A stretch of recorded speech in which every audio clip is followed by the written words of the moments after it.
লোটে মাছের কাঁচা বাটি চচ্চড়ি করবো। আদা রসুন পেঁয়াজটা বেটে নেব। কুচনো পেঁয়াজ আর কুচনো টমেটোটা দিয়ে দিলাম এর মধ্যে। আদা রসুন কাঁচা লঙ্কা বাটাটা দিয়ে দিলাম।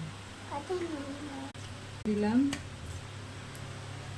হলুদ, দিলাম তেল, দিলাম তেল দিতে হবে।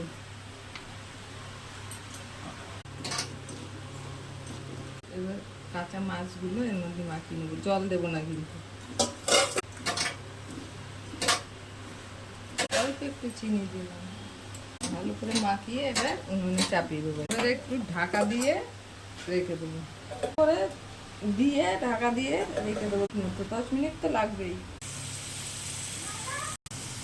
আরেকটুখানি হবে। বাটি চচ্চড়ি হয়ে গেছে।